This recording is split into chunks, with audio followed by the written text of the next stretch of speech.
أعوذ بالله من الشيطان الرجيم.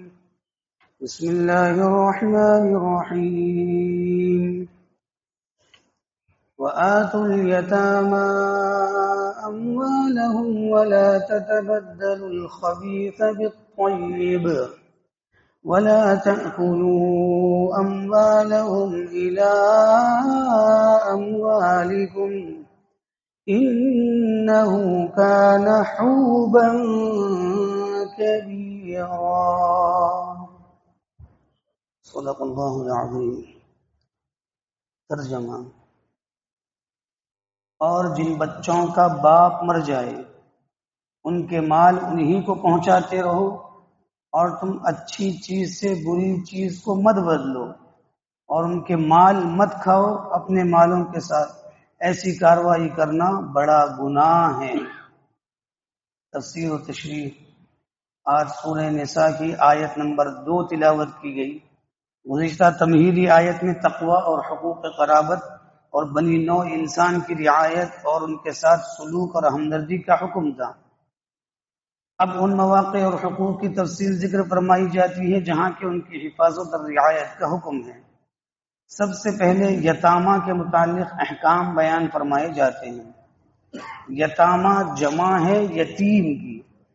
یتیم کے لفظی معنی اکیلے اور منفرد کے ہیں، لیکن اصطلاح شریعت میں اس نابالغ بچے کو یتیم کہا جاتا ہے جس کا باپ مر گیا ہو.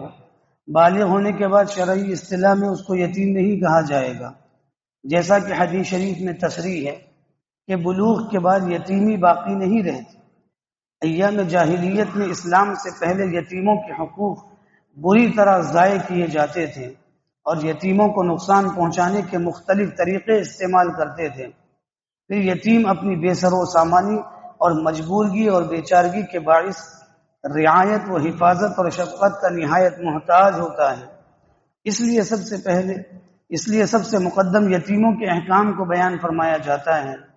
چنانچہ یہاں اس آیت میں پہلا حکم یتیم کے مال کے بارے میں دیا جاتا ہے اور ارشاد ہوتا ہے وَآتُوا الْيَتَامَى أَمْوَالَهُمْ، اور جن بچوں کا باپ مر جائے ان کے مال انہی کو پہنچاتے رہو. یعنی یتیم بچے کے والی اور سرپرست کو حکم ہو رہا ہے کہ یتیموں کا مال انہی کے خرچ میں لگاتے رہو، یا جب یہ یتیم بچے بالغ اور ہوشیار ہو جائیں تو ان کا مال و اسباب جو ان کے ولی یا سرپرست کی سپردگی میں ہو ان کے حوالے کر دینا چاہیے.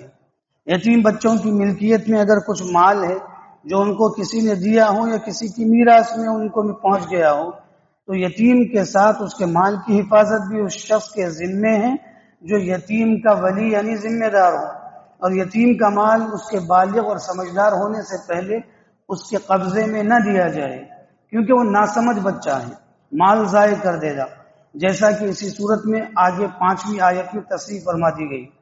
الغرض والی یتیم کی ذمہ داری صرف اتنی ہی نہیں کہ یتیم کے مال کو خود نہ کھائے یا خود ضائع نہ کرے، بلکہ اس کے فرائض میں سے یہ بھی ہے کہ اس کے مال کی حفاظت کرے تاکہ بالغ سمجھدار ہونے کے بعد اس کو مل سکے.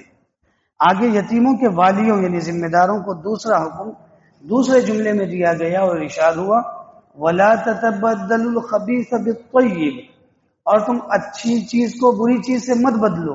یعنی جب تک یتیم کا مال تمہارے قبضے میں ہے تم ایسا مت کرو کہ ان کی اچھی چیز تو نکال لی جائے اور بری اور گھٹیا چیز ان کے مال میں ملا دی جائے. یہ ہو سکتا ہے کہ جب گھر میں یتیم کا مال سپردگی کے لیے رکھا گیا تو اگرچہ اس مال کی فہرست بھی ہو مگر اسی قسم کا دوسرا اسباب بدل کر ولی رکھ سکتا ہے. مثلا یتیم کے مال میں ایک تلوار بھی اس کی آئی جس کی قیمت 1000 روپے ہے، بوقت واپسی ولی نے اس کی جگہ دوسری معمولی تلوار رکھ دی. اس طرح یتیم کے مال کی تعداد تو محفوظ رہتی مگر جو چیز اچھی نظر آئی وہ خود لے لی اور اس کی جگہ اپنی خراب اور گھٹیا چیز اس میں رکھ دی. یہ بھی چونکہ مال یتیم میں خیانت ہے اس لیے قرآن کریم نے صراحتاً اس کی ممانعت فرما دی. اس ممانعت میں جس طرح یہ داخل ہے کہ خود اپنی خراب چیز دے کر اچھی چیز لے لیں، اسی طرح یہ بھی داخل ہے کہ کسی دوسرے شخص سے تبادلے کا ایسا معاملہ کرے جس میں یتیم بچے کا نقصان ہو. آگے آیت کے تیسرے جملے میں تیسرا حکم یتیم کے بارے میں ارشاد فرمایا ولا تأکلوا اموالهم الى اموالکم، اور نہ کھاؤ ان کے مال اپنے مالوں کے ساتھ۔ یہاں یتیم کے مال کو ناجائز طور پر کھا جانے کی ممانعت ہے، خواہ اپنے مال میں ملا کر کھایا جائے یا علیحدہ رکھ کر کھایا جائے۔ لیکن عام طور پر یہ ہوتا ہے کہ یتیموں کا مال اپنے مال میں شامل رکھا، اس میں سے خود بھی کھایا اور یتیم کو بھی کھلا دیا۔ مثلا یتیم کے لیے اس کے مال سے کھانا پکانا اور اسی میں کسی قدر اپنا کھانا ملا کر اس قدر زیادہ پکانا کہ اپنے تمام کنبے کو کافی ہو جائے۔ اس لیے خاص طور پر اپنے اموال کے ساتھ یتیم کا مال ملا کر کھانے کی حرمت کا ذکر فرما کر اس پر متنبہ فرما دیا کہ یا تو یتیم کے مال کو بالکل علیحدہ رکھوں اور علیحدہ خرچ کروں، جس میں یتیم کے مال کے استعمال میں کسی زیادتی کا خطرہ ہی نہ رہے، یا اگر اس میں ولی کو دشواری، دقت اور پریشانی ہو اور ملا کر رکھنے کی ہی نوبت آئے تو ایسا حساب رکھو جس میں یقین ہو کہ یتیم کا مال تمہارے ذاتی خرچ میں نہیں آیا۔ اس کی اجازت کے مال ملا کر بھی رکھا جا سکتا ہے۔ یتیم کی مصلحت و رعایت میں سورہ بقرہ رکوع نمبر 27 درس نمبر 111 میں تصریح آ چکی ہے۔ یہاں آیت میں جو لا تأکلوا فرمایا، یعنی یتیم کا مال مت کھاؤ، تو یہ کھانا محاورے کے لحاظ سے ہے، ورنہ اس میں ہر ناجائز تصرف داخل ہے، خواہ وہ کھا کر ہو یا استعمال کر کے۔ لہذا یتیم کے مال کو کسی بھی طریقے سے ناجائز طور پر خرچ کرنا حرام ہوا۔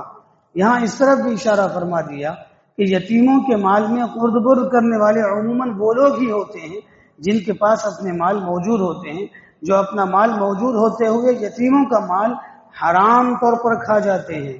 ان تین احکام کو بیان فرما کر ارشاد ہوتا ہے انہ کان حوبا کبیرا، ایسی کارروائی کرنا بڑا سخت گناہ ہے، یعنی مال یتیم میں کسی قسم کا ناجائز تصرف، خواہ حفاظت کی کمی سے ہو یا اچھی چیز کو ملا مال یتیم سے لے کر خراب چیز سے بدل دینے میں ہو، یا اپنے مال کے ساتھ ملا کر اس کا مال کھانے سے ہو، یہ سب بہرحال بہت بڑے گناہ ہیں۔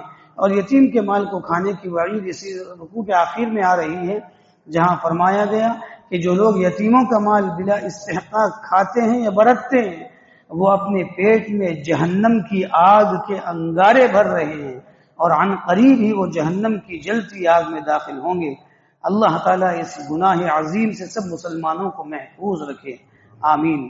بخاری و مسلم شریف میں حضرت ابو ہریرہ رضی اللہ عنہ سے مروی ہے کہ حضرت صلی اللہ علیہ وسلم نے ارشاد فرمایا کہ 7 گناہ بہت سخت ہیں جو آدمی کو ہلاک کر کے چھوڑتے ہیں۔ نمبر 1 یتیم کا مال کھا جانا، نمبر 2 شرک کرنا، نمبر 3 جادو کرنا، نمبر 4 کسی کو ناحق قتل کرنا، نمبر 5 جہاد سے بھاگ جانا، نمبر 6 پاک دامن عورت پر تہمت لگانا، نمبر 7 سود کھانا۔ اللہ تعالیٰ ان تمام گناہوں سے مسلمانوں کو محفوظ فرمائے، آمین۔ ابھی آگے بعض مزید احکام یتیم لڑکیوں سے نکاح کے بارے میں ارشاد فرمائے گئے، جس کا بیان انشاءاللہ اگلی آیت میں آئندہ درس میں ہوگا۔ دعا کیجیے اللہ تعالی ہم کو جملہ حقوق قرآنی احکام کے مطابق ادا کرنے کی توفیق عطا فرمائے، خصوصاً یتامہ کے حقوق میں ہر طرح کی کوتاہی سے بچائے۔ یا اللہ ہر طرح کے چھوٹے بڑے گناہ سے ہم کو کامل طور پر بچنے کی توفیق اور ہمت عطا فرما، خصوصاً ان تمام بڑے گناہوں سے بچنا نصیب فرما جن پر وعید شدید فرمائی گئی، آمین۔ وآخر دعوانا الحمد للہ رب العالمین، سبحان اللہ وبحمدہ، سبحانک اللہم وبحمدک، نشہد ان لا الہ الا انت، نستغفرک ونتوب الیک۔